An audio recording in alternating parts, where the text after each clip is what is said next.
Porque Dios hizo con Sama lo que hubiese querido hacer con todo el pueblo de Israel.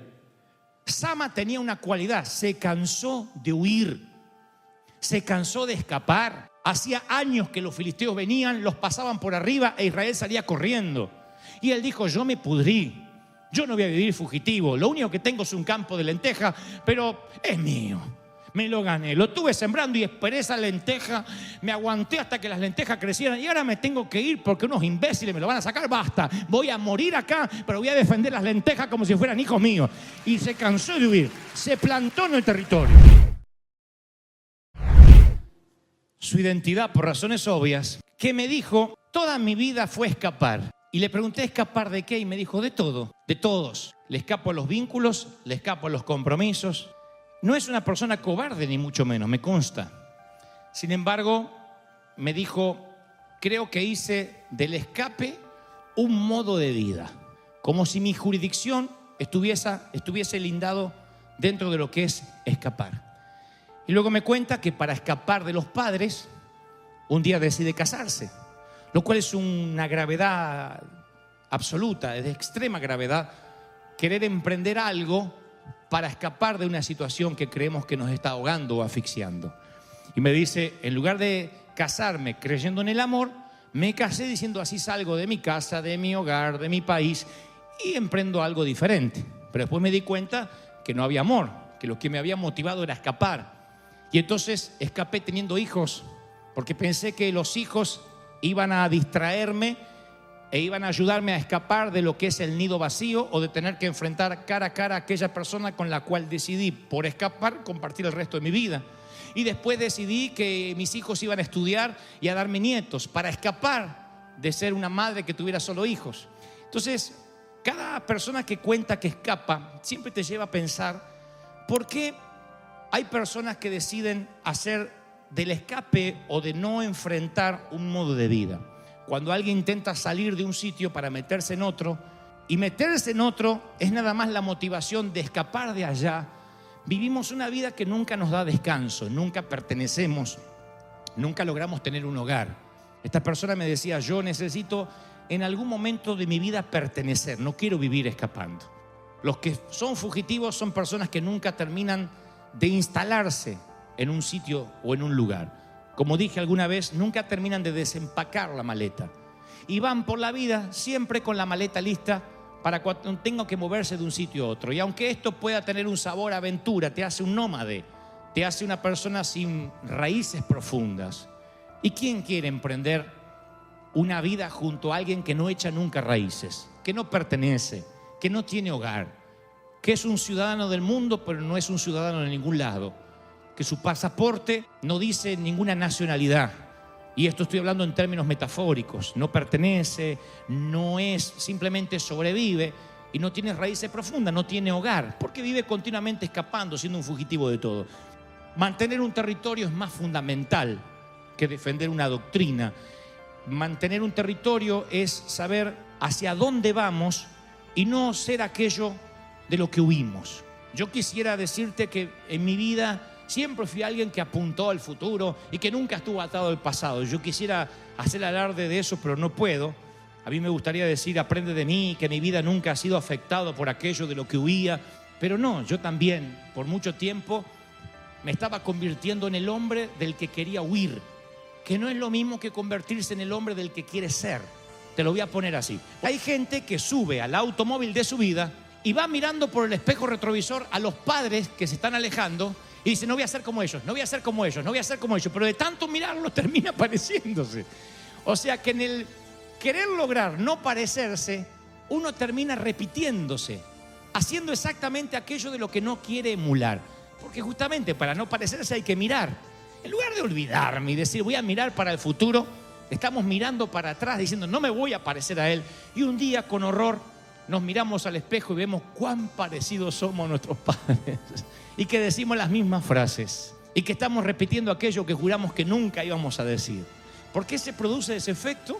Porque, insisto, en el afán de no querer parecerse a eso, nos terminamos pareciendo.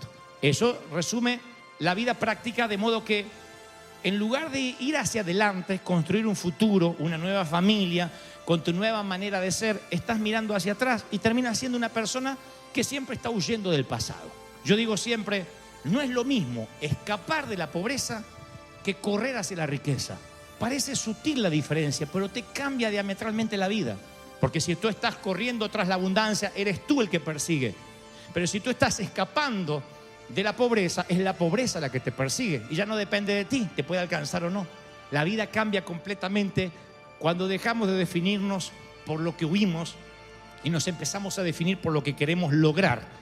Y la palabra cuenta una historia que a mí me sorprende cada vez que la leo porque es digna de un guión cinematográfico de Hollywood, donde un día un ejército de filisteos viene de imprevisto a donde están cosechando, cuidando ganado, los israelitas, donde estaban viviendo en sus aldeas de manera tranquila.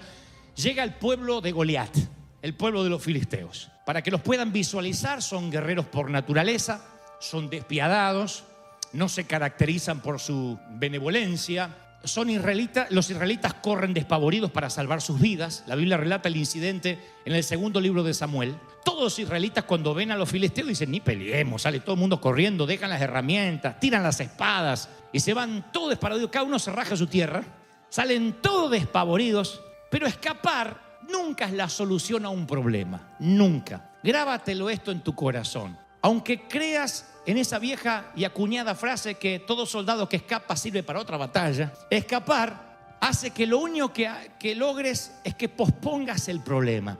Tarde o temprano lo vas a tener que enfrentar. Estamos viviendo ante una generación que cortan las relaciones afectivas de 20 años por WhatsApp. ¿Y qué pasó con tu novio? Me mandó el pulgar hacia abajo, me mandó una carita triste y no me habló más, me sacó del grupo. ¿De verdad cortas una relación sacando del grupo de WhatsApp a alguien? Tan frívolo puede ser un corte, tan superficial era la relación que no merecía una plática cara a cara. Mire, vamos a terminar una etapa porque voy a empezar otra. Eso hacen las personas de bien, las personas que dicen, no voy a quemar puentes porque quién sabe si mañana puedo volver a necesitarlo. Y cuando uno huye, cuando uno no enfrenta, tarde o temprano los caminos convergen. Tú no sabes dónde te puede llevar la vida. No sabes quién mañana podría ser tu rey. Puede ser ese que hoy cuide ovejas y toque el arpa, tu monarca mañana. Y por maldecirlo, por subestimar a ese camarero puede ser el presidente de un canal de televisión mañana. Entonces tú no sabes con quién estás hablando, cuándo esa persona podría ser un canal de bendición y un contacto divino. Por eso yo digo siempre, no hay que escapar, hay que enfrentar. El vivir huyendo va a hacer que tu vida termine siendo como una hoja en el viento, llevado por cualquier viento. Porque tarde o temprano los monstruos que te persiguen van a aparecer en tu lago Ness privado. Tarde o temprano esos monstruos te van a tratar de atrapar. Hay mucha gente que ha hecho un monstruo de su oponente y no es un monstruo, es una cucaracha. Pero hay gente que lo hace grande con sus temores. No es que fulano de tal, mira lo que me hizo, y este desgraciado, y cada vez que pienso en él me agarra una cosa acá y no puedo comer y se me entierra el estómago, me agarra diarrea cada vez que le ve la cara. Entonces tú terminas en el inodoro y el otro ni se enteró. Ahora Israel ve a los filisteos y salen todos corriendo, nadie pelea, nadie. Pero hay un tipo, dice la Biblia, y esto es lo que más me llama la atención.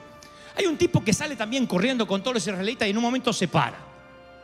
Se para y dice, ¿por qué tengo que correr? Y vuelve. Ustedes dicen, se puso a defender el tesoro real. Tiene sentido para una película. Un campo de lentejas. ¿O no había desayunado esa mañana? Un campo de lentejas. Y en vez de decir, por eso, dice, por las lentejas. Y se para ahí. Loco el tipo, enajenado. Ahí está, se llama Sama. En medio de dos ejércitos está el tipo. En medio del ejército que sale huyendo de los fugitivos y en medio del ejército que viene a atacar. Primero me imagino la satisfacción que tienen los filisteos, los enemigos, cuando ven que ganaron una guerra sin empezar una batalla. Apenas aparecen, salen todos corriendo. Se les infló el pecho. Dijeron, ganamos con la camiseta, como dijimos los argentinos cuando entramos a este mundial. Acá ganamos. Y yo pienso que cuando llegan los filisteos dicen, acá ganamos, salen todos corriendo. De pronto ven un tipo, ven la espalda de uno que pega media vuelta y vuelve. Como te pasó a ti cuando dijiste, ¡el celular! ¡Me olvidé el celular! Y volviste corriendo al baño, al restaurante, a la tienda. ¡El celular! ¡El celular! Ni a tu hijo buscaste así. Bueno, así volvió Sama. Agarra su espada y esperan los filisteos.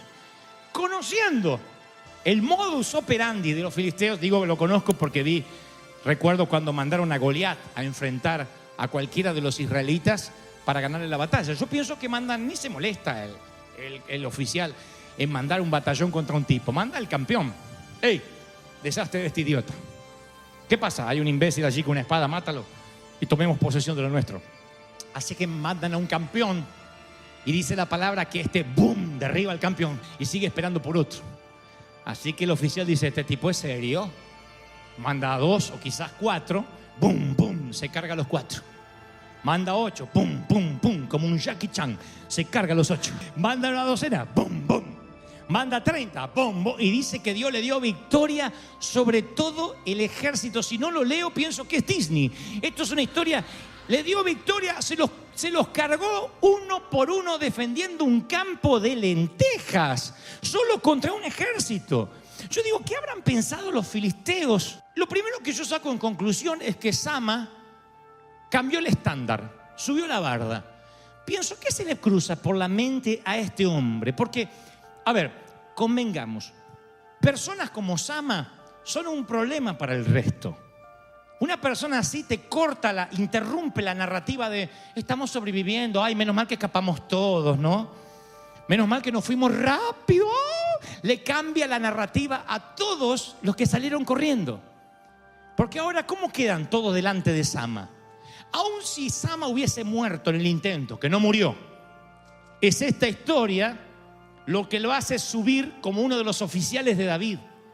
La Biblia relatará en Crónicas que David tenía muchos valientes, pero 3 de ellos se contaban entre los héroes de las naciones.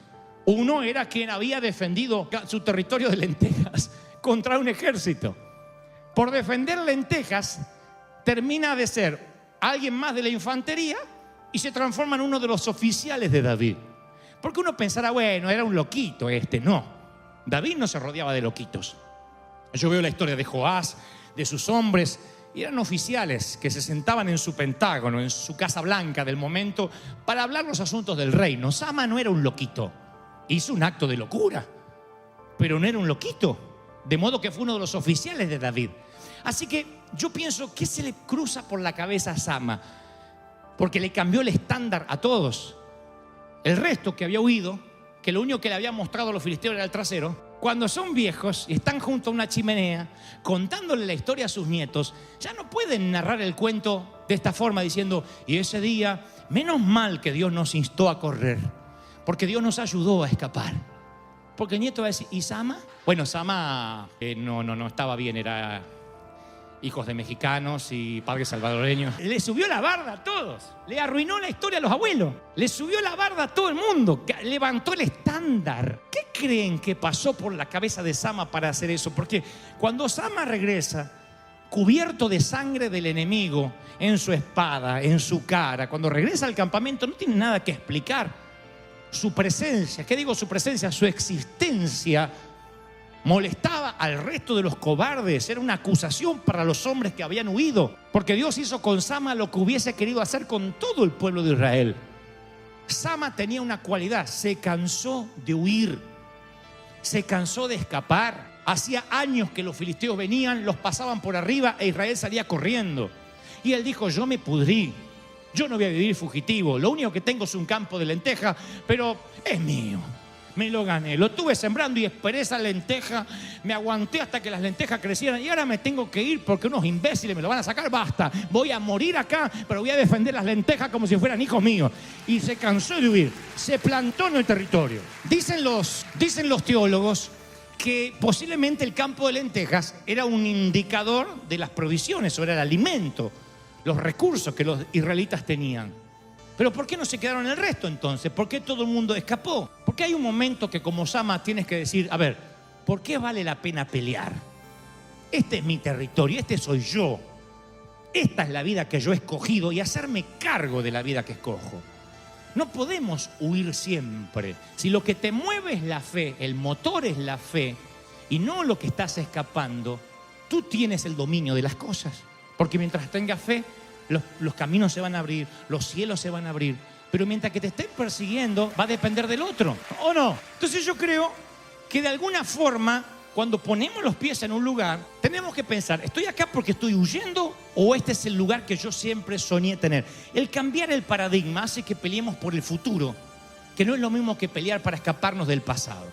Si hay alguna razón por la que gran parte del mundo evangélico me ataca, es porque la iglesia dice mirar hacia el futuro, pero como los cangrejos siempre están caminando hacia atrás.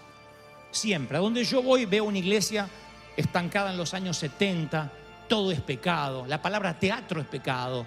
Hermano, bailen el Señor, un pecado. Todo es pecado, todo es miedo, todo es... El temor determina su doctrina. Nos dicen todo lo que no hay que hacer. Y si bien uno sabe que hay cosas que no le agradan a Dios, que no las vamos a hacer más, el hacer énfasis de aquello de lo que tenemos que huir nos quita el énfasis de aquello que tenemos que alcanzar. Entonces la iglesia empieza a ser definida por los temores en lugar de los desafíos. Es como yo decía en el servicio anterior, tu hija sale en la primera cita, ¿no es cierto? Se va a encontrar con un muchacho, tu hija ya tiene edad para salir, tiene sus 44, la dejas ir, bueno, un poco menos, y tú la agarras y dices, oja hija, ¿a dónde te vas a llevar? No dejes que se te suba al auto, y si te subes al auto, que no se acerque la pierna. Fíjate que los cambios en automático, porque con esa idea de que voy a meter los cambios, por ahí te mete la mano en la pierna. Y ojo, y el calzón arriba con doble elástico para que no te lo baje. Entonces... si tú la mandas a la vida con temor de que la van a violar, ella va a estar enfocada en el temor. Yo leí una vez la historia de un trapecista que era un genio en el circo, pero un día soñó que se caía del trapecio. Y entonces a partir de ese sueño, en lugar de él subir al trapecio para llegar, subía para no caerse. Y la diferencia es sutil, pero hizo que realmente se terminara cayendo. Si tú subes a la ruta, al freeway, en el automóvil diciendo, ay, no tengo que chocar, vas a chocar. Porque la fe funciona para un lado y para el otro. Lo que temes te sobrevendrá. Tú tienes que subir al automóvil para llegar a destino, no para no chocar. En el camino intentarás no chocar, lógico. Pero no, tu motivación no es no chocar. Si tu hija va a salir, tú tienes que decirle, mire, te bendigo, que estés llena de Dios. Y si este es un sinvergüenza con mano de pulpo, yo bendigo tu vida para que cuando te quiera sobrepasar, sienta el Espíritu Santo en ti. Tú la bendices a la muchacha para que ella sea de bendición y vea que tiene algo para dar en lugar de algo que tenga para cuidarse. ¿Están conmigo, sí o no? Eso es lo maravilloso, que cuando uno mira hacia adelante. Hace poco hace unos años yo fui al barrio donde nací y fue como si el tiempo se hubiese detenido, como si alguien hubiese puesto botón de pausa en el año 1977. De verdad. La misma pared a medio revocar, el mismo alambrado caído. Yo creo que hasta el mismo perro, o sea, era el mismo nieto del perro callejero. Yo digo, ¿cómo puede ser que no cambió? Que todo está estancado del pasado. Y ahí vi con mis propios ojos la tragedia que puede ser quedarse varado en el tiempo. Claro, en un tema de barrio, el que quiere escapar del barrio sale, se va. De alguna forma huye, pero huye del barrio. Pero ¿cómo escapamos de una vida con la misma pared a medio revocar? Y si tu vida termina siendo que te pusieron pausa en el año 90, ¿no te habrán puesto pausa en aquel divorcio? ¿No habrás puesto pausa cuando recibiste un diploma? Porque a veces la pausa puede ser un fracaso grande o un éxito grande. Gente que vive pausada en el éxito. En el éxito que solo recuerda a él, nadie más. Como el fracaso. El fracaso nos marca y creemos que toda la gente nos mira como fracasados. Pero nosotros nos autoimponemos una pausa y nos quedamos ahí. Y en lugar de mirar hacia el futuro, nuestra vida está definida por lo que nos pasó. Y volvemos a ser fugitivos. Gente que quiere escapar. El otro día puse en Facebook, enamórate de alguien con futuro, porque pasado tienen todos. Si tú buscas a alguien que no tiene futuro, te va a llevar en un viaje al pasado junto con él. Y estamos hartos, todos estuvimos en el pasado y no queremos volver ahí. Ninguno quiere estar atrapado en el tiempo. Por eso yo pregunto, ¿estás de pie en algún lugar? Ya estás en un territorio. ¿Por qué llegaste ahí? ¿Cómo llegaste ahí? ¿Llegaste aquí huyendo de algo o corriendo hacia algo? Hay un proverbio africano que dice que todas las mañanas en África amanece un león, sabiendo que si no empieza a correr, esa mañana no desayunará gacela. Y todas las mañanas amanece una gacela, sabiendo que si no empieza a correr, se la desayunará un león. En la vida te puede tocar ser león o ser gacela. El secreto es que siempre estés corriendo hacia algo. Y si tú no corres hacia algo, el pasado tarde o temprano te termina devorando. Y es lo peor que te puede pasar, que el pasado termine convirtiéndose en tu presente. Dios nos habló de esto en el servicio pasado. Entonces uno tiene que preguntarse, bueno, ¿aquí qué me conduzco? Otra vez, ¿la fe o el temor? ¿Qué me trajo hasta aquí? Este es mi campo de lentejas. Hay un momento que estás corriendo y dices, basta. Te das vuelta, paras con tu espada y dices, a defender esto que es mío. A lo mejor te va mal, a lo mejor te mandan un campeón los filisteos que te trata de derribar. A lo mejor quedas herido, pero aún así estarías marcando la historia. Aún así serías alguien que dice, voy a pelear por algo, por un territorio. No puedes vivir con la mente nómade, que tarde o temprano te tienes que ir. Necesitas decidir por qué vives, por quién vives y por qué y por quién estás dispuesto a morir. El día que decides por qué morir, encontrarás una razón por la cual vale la pena vivir. Si no, no estás vivo. Vas a morir y no estuviste vivo. Necesitas una razón por la cual valga la pena morir. Es eso lo que te mantiene vivo. Los oficiales de Roma sabían eso. Alejandro Magno sabía eso. Herodes sabía eso. Lograr que hasta Hitler lo sabía. Lograr que sus soldados tuvieran una razón para morir. Es eso lo que los mantendría vivos. Cuando tienes una razón para morir, yo voy a morir por Cristo, yo voy a morir por el Evangelio, yo voy a morir por predicar. Ese día te vas a mantener vivo, respirando y no sobreviviendo, viviendo. ¡Aleluya! Cambiar el paradigma. Pero hasta que decidas mantener tu territorio, vas a vivir una vida llevada como hoja por el viento. Vas a sentirte una víctima de las circunstancias. ¿Cuánta gente viene a nuestras consultas pastorales y me dice, ay, a mí no sabe lo que me hizo la vida? Me engañaron, me prometió la luna, me dijo que me iba a bajar las estrellas y no me bajaba ni la taza del baño. Como dije el domingo pasado, me casé con una bestia y a mí nadie me hizo una película. Hay gente que cree que le pasó, todos se lo hicieron. La vida se levanta a la mañana y le hace cosas a él o a ella. Y hay momentos que uno tiene que dejar de victimizarse, uno tiene que provocar la vida. La vida son las circunstancias de decisiones que tomamos de manera intencional todos los días. Bueno, a ver, me voy a dedicar a esto, voy a estudiar, voy a dormir poco, voy a tener que tomar unas jarras de café porque para graduarme tengo que resignar a estar con los amigotes para poder tener un título. Es una vida intencional. No es, y bueno, no pude en el colegio porque la cabeza no me dio, porque mis amigos me llevaban por malos caminos. Pero no eres Heidi. Hay un momento donde tienes que viene Pedro y el chivo y te llevan. Hay un momento que tienes que decidir, decir, esta es mi vida, esta es la manera intencional que la voy a vivir. ¿No será que esta tarde se terminó el tiempo de huir? ¿No será que tienes que pararte en la vida y decir, ya está, no escapo más? Ahora voy a defender lo que me toca defender. No tendrás que dejar de huir y tener que hablar con tu hijo, entrar, y si el adolescente no quieres hablar, cierras con llave adentro, te tragas la llave que tarde o temprano va a salir y dice, de acá no sales hasta que no hablemos tú y yo cara a cara. No es que con mi hijo no se puede hablar, yo prefiero quedarme callada porque no quiero tener pleitos, y a veces para provocar la paz hay que hacer la guerra. De verdad, como digo siempre, preservar la paz es meter a veces la guerra bajo el tapete. No, a veces la paz se provoca hablando, enfrentando. ¿No será tiempo que hay que dejar de huir? Que tu mente de escapar de la pobreza tiene que cambiar el switch y decir, no escapo más de la pobreza, voy a alcanzar la abundancia. Es diferente. Uno tiene que dejar de decir, ya no me quiero parecer a aquel, y empezar a tener el espejo delante, decir, me quiero parecer a ese que Dios quiere que yo sea. Yo quiero achicar la brecha entre lo que Dios quería que yo fuera y lo que yo soy. Y para achicar esa brecha, para que cuando yo me muera sea lo más parecido a lo que Dios quería que yo fuera, tengo que mirar para adelante, no mirar a mis tíos borrachos. Si miro hacia atrás, lo más probable es que repita la historia.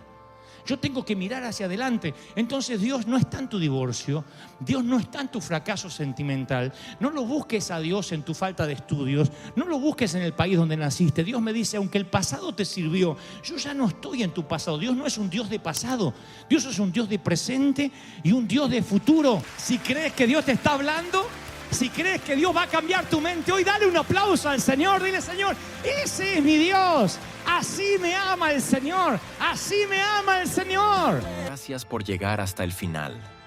Si esta palabra tocó tu corazón, Te animo a seguir escuchando lo que Dios tiene preparado para ti en los siguientes videos.